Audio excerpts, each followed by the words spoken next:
ఆఫీసర్స్ని పెట్టద్దు are elections conduct చేయమని మేము కోర్టుకు వెళ్ళడం జరిగింది. కోర్టు మా ఆర్గ్యుమెంట్స్ విన్నాక గవర్నమెంట్ తరఫున వాళ్ళు ఒక 3 నెలల సమయం ఆల్రెడీ డివిజన్ బెంచ్ మాకు టైం ఇచ్చింది. ఈ రిజర్వేషన్స్ ప్రక్రియ బ్యాక్వర్డ్ రిజర్వేషన్ క్లాసెస్కి మేము సర్వే చేయాలి, చేసి వాళ్ళ శాతం ఎంతుందో ఫైండ్ అవుట్ చేయడానికి మాకు డివిజన్ బెంచ్ ఆల్రెడీ 90 రోజుల సమయం ఇచ్చింది. కాబట్టి మాకు కొంత సమయం కావాలి. దాని తర్వాత మేము ఎలక్షన్లు పెడదామని చెప్పారు. వాళ్ళు అక్టోబర్ నెలలో వాళ్ళు ఒక షెడ్యూల్ ఇచ్చారు. ఏమనంటే 15th ఫిబ్రవరి 2025 లోపు మేము ఎలక్షన్లు కండక్ట్ చేస్తామని చెప్పారు.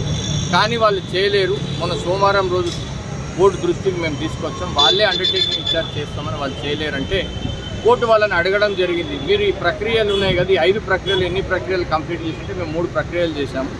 4వ ప్రక్రియ ఏదైతే డివిజన్ ఆఫ్ వార్డ్స్ రిజర్వేషన్స్ ఉన్నాయో ఆ ప్రక్రియ ఒక్కటి జరగలేదు. దానికి మాకు 30 రోజుల సమయం కావాలనగానే స్టేట్ ఎలక్షన్ కమిషన్ మాకు ఇంకో 60 రోజులు సమయం కావాలి ఆ 30 రోజుల నుంచి అని అంటే కోర్టు వాళ్ళు 90 రోజులు సమయం అడిగింది. మేమన్నాము ఇదివరకే చెప్పారు కానీ వాళ్ళు చేయట్లేదు. సుప్రీంకోర్టు జడ్జిమెంట్ స్పెసిఫిక్గా ఉంది, వీళ్ళు చేయకపోతే స్టేట్ గవర్నమెంట్ సపోర్ట్ చేయకపోతే ఎలక్షన్ కమిషన్ ఎలక్షన్కి వెళ్ళాలి, వారు హైకోర్టును ఆశ్రయించి పిటిషన్ వేసి ఎలక్షన్ కండక్ట్ చేయాలని ఉన్నది. ఎటువంటి కారణాలతో ఏదో ఎలక్షన్ రూల్స్ లేవు, ఇంకో కారణాలు చెప్పొద్దు, ఉన్న ఎలక్ట్రల్ రూల్స్ తోటే కండక్ట్ చేయాలని సుప్రీంకోర్టు ఇదివరకే తీర్పిచ్చింది.